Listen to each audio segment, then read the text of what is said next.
Members, branch officials, ladies and gentlemen, good afternoon. I know the heat is a little bit less and I ask your indulgence this afternoon. Madam President, let me once again congratulate you on your appointment as President of the party, and more so I salute your courage in accepting the position in this most difficult of times. Madam, you are also not the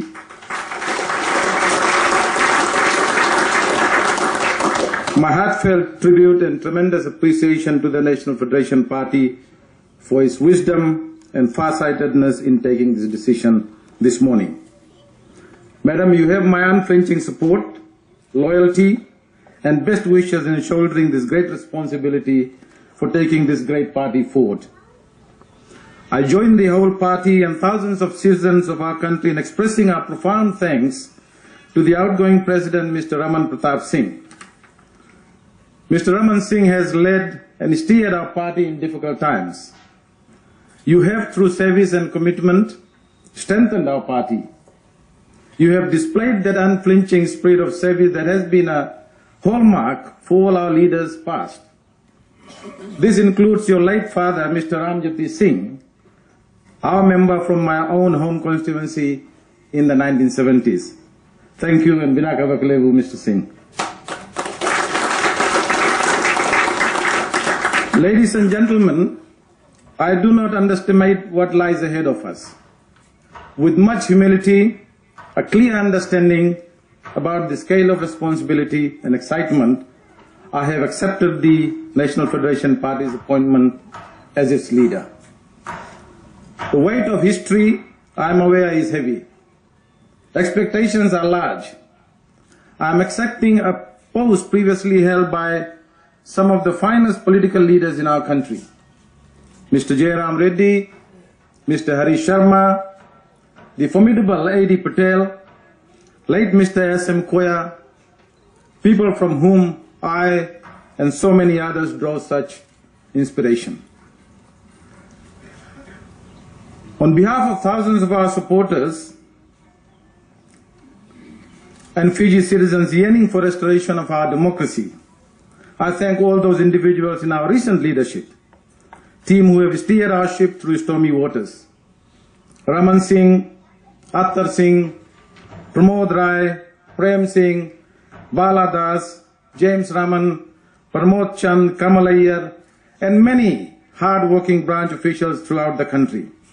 They never wavered from our commitment to democracy and respect for fundamental human rights for all of Fiji's citizens.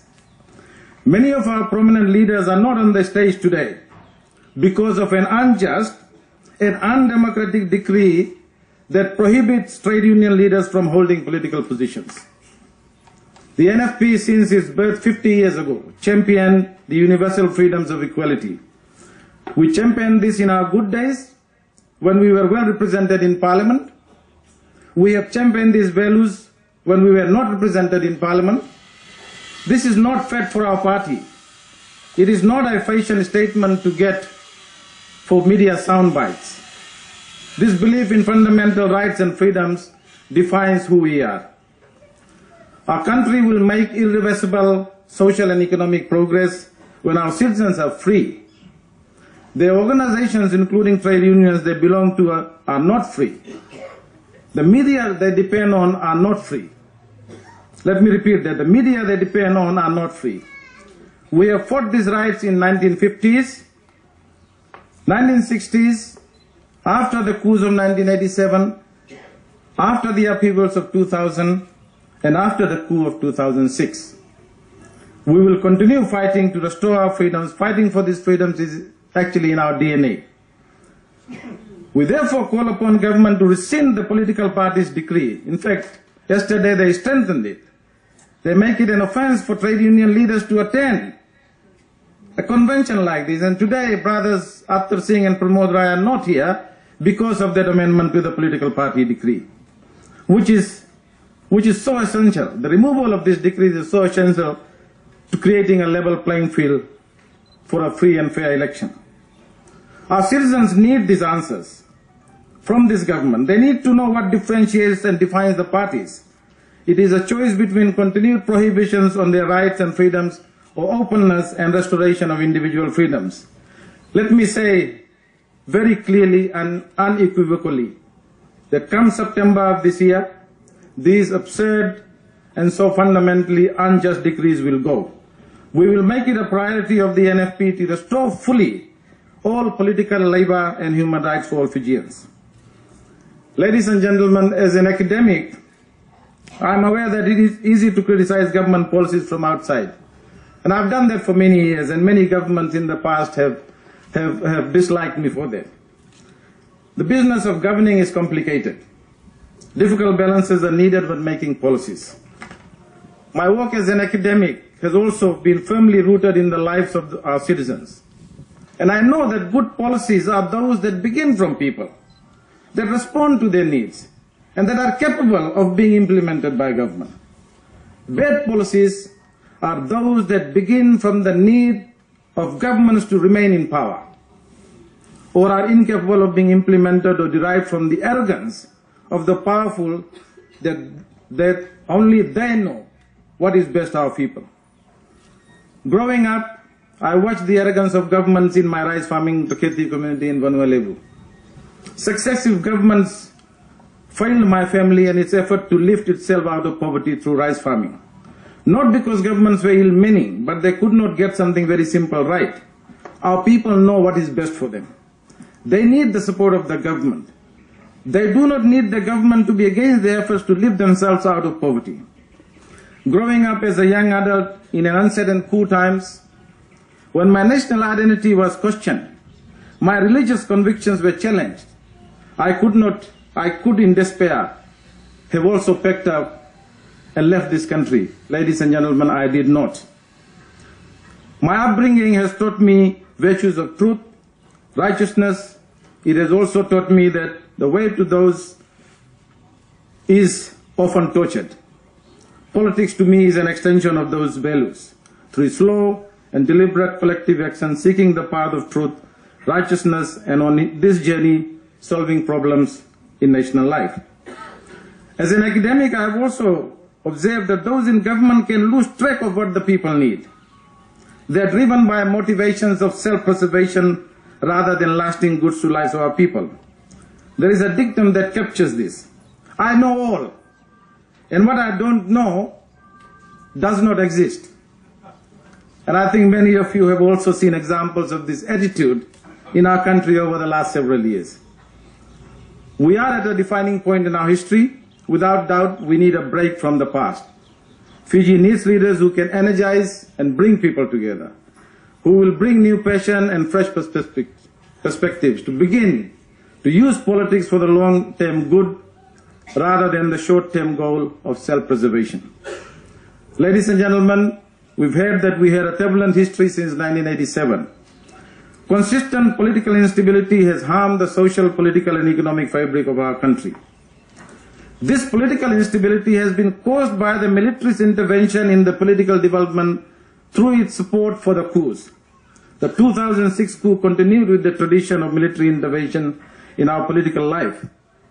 As a nation, we need a calm conversation about how we are going to address this issue. The military will need to introspect and be part of this national conversation. We welcome the new commander of the RFMF, Brigadier General Mosese Tikoitonga's firm assurance that the military will be apolitical, stay neutral during the coming election, and respect the results of the general election later this year. In the last 8 years, ladies and gentlemen, many things have changed. Many of these changes have been haphazard. Many policies are inconsistent and, in fact, contradict each other. But most of these changes do not reflect inputs from us people who live in this country. We are preparing for a general election under a constitution that has been imposed on our people. It is very important, therefore, to understand our history if we are to confront the challenges that lie ahead with determination. In the preparation for the elections, the last thing our people want is to be fed with propaganda, pie-in-the-sky promises, vote buying, and more short-term populist policies. policies and promises which will be hard to sustain and fulfill under current difficult economic conditions, and they need to be weighed and pruned. Ladies and gentlemen, as a nation, we have lived in fear over the last 7 years. Fear grips our national life. Fear of being hurt by someone and reported to authorities. Fear of being bullied by those in power. Fear of losing jobs. Fear of being victimized. Fear of losing licenses. Fear of being witch hunted by government agencies. Workers, farmers, taxi drivers, teachers, lawyers, doctors, civil servants, academics, journalists, business people, many NGOs, some brave NGOs are here, and the representatives are here, Shamima Ali is here. Fear of being victimized for being critical of the government. This induced culture of extreme fear, ladies and gentlemen, has harmed our prosperity and development. It will be a long and difficult journey to re-establish an open, vibrant democracy that derives its core strength from the free expression of our citizens, debate and open discussion. There is an unhealthy, condescending attitude that prevails in our country. If you question government policies, you will be told by the Prime Minister and the Attorney General that you are an old politician. You are anti-Fiji. To paraphrase, the power and freedom to question is the basis of human progress. We have lost that power, ladies and gentlemen. We have lost that power in this country. Today, I ask the people of this country to ask questions to this government. Ask frank and difficult questions of us and all those who seek your permission to represent you. To the government, you may direct questions about your freedoms. Freedom to say things and be reported by the media. Freedom to ask why you are paying so much for rice. Why so much for milk? Why so much for chicken, oil, kerosene, and many others? Freedom to ask why you are paying so much in water bills, in electricity bills. You need to ask why it is that you cannot get a doctor to see in a hospital when you need him or her. Freedom to ask why you are paying punishing fees and charges to set up and operate a small business. We have crucially not had the freedom to ask the Auditor General's report why the Auditor General's report has not been made public. Freedom to ask why the Public Accounts Committee has been disbanded without releasing report for the years of Bainimarama government. And to us, you ask us what is it that we offer as an alternative. The present government has tried to buy our citizens through doles and freebies. People in this country don't need pity, they need respect. They need their freedoms to be restored. Rather than expensive freebies, they need decent and secure jobs. They need secure pensions. They need reasonable prices for the food they buy. Most of all, they need fair play. Fair play means that the government makes credible and sound economic policies that encourages people and companies to innovate, to initiate new ideas, to invest. They need a level playing field. They need less intrusive government. From economic progress, ladies and gentlemen, will come security and progress our people. Our economic performance since 2007 has been dismal. On average, the economy has grown just over by 1% in the past 8 years. The persistence of political instability, poor investor confidence, lack of investment in infrastructure, land lease problems, inconsistent government policies, restrictive decrees, high cost of doing business means confidence in our economy has remained low. We need to rupture this cycle of low confidence and low growth. Business and employers want certainty in the business environment. Our skilled and professional and unskilled workers want predictability in their employment. They will give their best when they know that their jobs are secure and their wages are fair. Government policy, in my view, has been confused, designed to support certain industries, favor business selectively. Growth will not happen, ladies and gentlemen, if government selectively favors businesses based on their support to the government. Progress will not happen if concessions are granted to businesses based on the loyalty to government.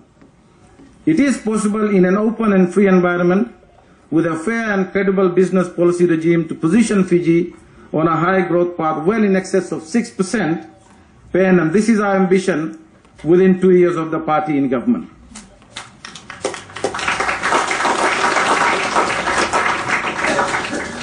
For a high growth trajectory, we have to free up our small businesses. The many decrees, fees, fines, charges, business licenses that have added undue burden to a silent majority of businesses are killing the initiative and effort. Most affected are those trying to set up small businesses such as road stalls, small operators, taxi owners, farmers, grog dealers, even small farmers. They face a barrage of harassment by LTA officials, FECA officials, town council, water authority, FEA, Commerce Commission, TLTB, Lands Department, and many others. They sometimes feel that the whole architecture of government is working against them rather than for them. NFP will remove all impediments in the way of our small businesses. In government, we will provide a supportive environment for small businesses and will provide incentives to support people trying to make a living by operating small operations. Reducing prices. I know the heat is on. Our economic performance has resulted, poor economic performance has resulted in rising poverty. Rising unemployment, frustrated workers with low wages. The biggest killer for our people, ladies and gentlemen, has been rising prices of food and utilities. When government took over power, they promised to reduce VAT from 12.5% to 10%. Instead, they raised it to 15%. The dollar was devalued by 20%. Prices have increased by 45.3% since 2006. Food prices, ladies and gentlemen, went up by 60%. Heating and lighting prices also by 60%. Transport by 51%. These are not my figures, ladies and gentlemen. These are government's own figures. And let me say this. In government, the NFP will reduce the VAT from 15 to 10%. We will reduce it from 15 to 10%. Immediately, and providing relief on the growing cost of essential food items. We will review all import duties and on important food items to reduce price further. Forcefully tackling poverty. Poverty is a blight on our country, a blight on our humanity. And at independence, only 7% of our families were poor. It has grown fivefold. At 35%, more than 1 in every 3 child, women, and men in this country now lives in poverty. This is unacceptable. Over the same period, many countries in the world have made remarkable progress in reducing poverty. To make matters worse, the government imposed a national minimum wage of $2 per hour, when the people who did the research were recommending more than $2. You know what it comes? $88 per week. This is a joke. This is a joke that this government is perpetrating on the people of this country. Others who are being paid above the minimum wage, as I said, have suffered a large decrease in the purchasing power. Some of these workers, let me say, were blatantly let down by certain trade union leaders from the Fiji Trade Union Congress. And I see that some of them are now trying to form a breakaway party. There are others who joined the coup and helped muzzle the poor in this country. They'll also need to answer to the people of this country. Additionally, government, through some of its deliberate policies, has made the rich richer and poor more poorer. We will also seek answers to the many questions about our FNPF. Since 1987, the FNPF has been mismanaged. The NFP will call for a review of the management structure. We will ask for more representation on the board by the workers' representatives, and we will review the contractual violations to the pension rates for our pensioners. NFP will also abolish all decrees, including the Essential National Industries Decree, restricting the rights of workers in this country, and allow unions to operate in the spirit of dialogue and consultation with employers. We will re-establish the tripartite forum where employers, governments, and the unions will have the platform to deal with issues affecting the workers in this country. We will revise the minimum wages based on different sectors, and we will make the Wages Council more work more efficiently and effectively. Creating decent jobs in this country, ladies and gentlemen. Now where is the evidence of failure of government seen more clearly than through unemployment? Thousands of graduates, school leavers and skilled people cannot find jobs. This is because there has been no growth in the manufacturing sector and indeed in the agriculture sector. The National Employment Center statistics tells us that out of 26,000 registered job seekers between 2010 and 2012, only 4,000 found jobs in the formal sector. More recently, the figure registered at the NEC has risen to 30,000. And of these, 1,000 are university graduates. It breaks the hearts of parents who borrow to support higher education for their children.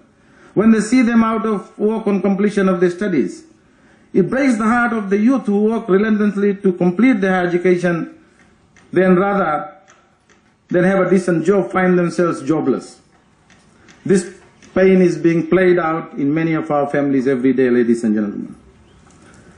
NFP on the sugar industry will seriously look at how we can negotiate better deals with the European Union and other markets. In government, NFP will substantially invest in the industry to rebuild confidence of farmers. I think farmers in this country, sugarcane farmers in this country, have lost confidence. We will introduce private sector innovations and rebuild trust in our external markets. We will reinstate a bipartisan approach to the management of the sugar industry. We will re-establish the elected Sugarcane Growers Council to create cohesion and cooperation among the sugarcane farmers in the country. They continue to pay their levies. Ladies and gentlemen, the neglect by government of the sugarcane farmers in this country is a serious indictment on the performance of this government. The government's policy on agricultural development in the last 7 years have been confused. The incentive structure has been confused with promoting import substitution and export promotion. We're trying to grow potatoes in this country when we know that it is not going to work. We will define a very clear agricultural policy linked to our export market so that our farmers can increase production and increase income through export-led agriculture development. On land use and land use policy, the NFP will promote a master lease concept where government leases all agricultural land from landowners and then releases it to tenant farmers for a minimum tenure which is acceptable to both the landowners and the farmers. We will push for agricultural and residential tenants leasing crown land, C, be provided the option to buy the land at a price following valuation of the unimproved capital value of the land. Our healthcare systems, ladies and gentlemen, are in decay. The health authorities are struggling in their ability to deal with the recent outbreak of dengue. In fact, we might have become the dengue capital of the world. The deteriorating level of services in our hospitals around the country is shocking. Lack of doctors, nurses, medicine, neglect of patients is a familiar story for a lot of people. In the last 7 years, policymakers and planners of healthcare delivery in Fiji have not been able to put in place a durable and need-based healthcare system. Today, death from non-communicable diseases has risen to over 80%. People are dying of heart diseases, blood pressure, diabetes, because of lack of basic medical care at an early age or early stage to prevent these diseases. In addition to the difficulty in buying the appropriate balanced food diet because of the cost. NFP will deal with this situation immediately by instituting a commission of inquiry within the first 6 months in government, and we will look at how we can improve the facilities in our hospitals.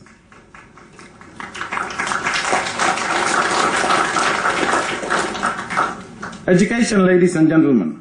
We have no quarrels with government's stated priority for education for all the people in this country. In fact, we commend them for some policies, and NFP will maintain the increase in school grants. However, we also feel that in the rush to create populist reforms, they have messed up the whole education system. Starting from primary and right through secondary and tertiary education, government policies have been confused, haphazard, ad hoc. Removal of exams, new assessment methods, new curriculum have all been implemented without much thought on its impact and on quality. There is an urgent need to review the curriculum and review the processes that this government has put in place. We appreciate and understand government's attempt to provide scholarships and loans for all students who qualify for higher education. We will, however, review the structure of TELS and its secretariat while maintaining our goal of providing scholarship and loans to all students. The NFP will keep the top of the scheme for the 600 highest achievers in Form 7. However, those who do not make the cut in the 600, we will introduce a means-tested scholarship. This will ensure that students from very poor families will get full scholarship and will not be forced to take a loan.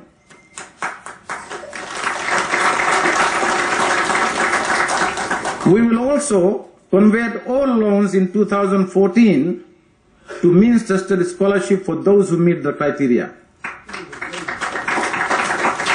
In addition, the NFP will review the teachers' salaries, school head salaries, to ensure that the level of work that they do is commensurate with the salaries they receive.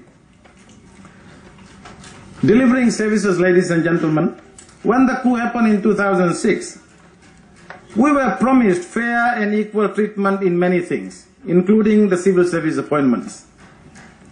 The regime promised that military officers will not be appointed. The reality today is quite different. The Public Service Commission chairman, and I say the permanent secretary of PSC, appear to have shut their eyes and have peddled the appointments of persons based on who they are and not on merit. We know that there are many hard-working civil servants, and we commend them for their hard work and understanding. I am talking about those that have moved up the ladder so quickly and so fast under this government, fueling a culture of mediocrity. Board appointments, CEOs of government-owned companies are all good examples of appointments made on the basis of considerations other than merit. The current coup regime unilaterally reduced the public service retirement age. This policy, ladies and gentlemen, is a no-brainer. It should have never been implemented. NFP and government will restore the retirement age to 60. In addition, we will extend this to 65 on an annual contract on the basis of needs. NFP will focus on civil service, on delivering services to our citizens in a time-bound manner and have clear procedures for resolving citizens' grievances in a timely manner. Of our international partners, let me thank you for remaining engaged with Fiji in these rough times. We value greatly your support. In going forward, we look to deepening our dialogue with all of Fiji's development partners. Fiji's development needs are many, from education to health, to environmental degradation, to marine resource preservation, to boosting microfinance access in semi-urban and rural areas, to rural infrastructure and rehabilitation. We will work with development partners to seek their financing, technical support across priority areas. We want to focus their support to creating jobs and boosting incomes within these areas, especially in rural and semi-urban areas. Making the right choices. Ladies and gentlemen, I will lead a new NFP in this election. And I urge you to, especially the young and the youth, to listen to us. Listen to what we have to offer. Ask any questions you may have. Check out our vision for this country. We know that these are difficult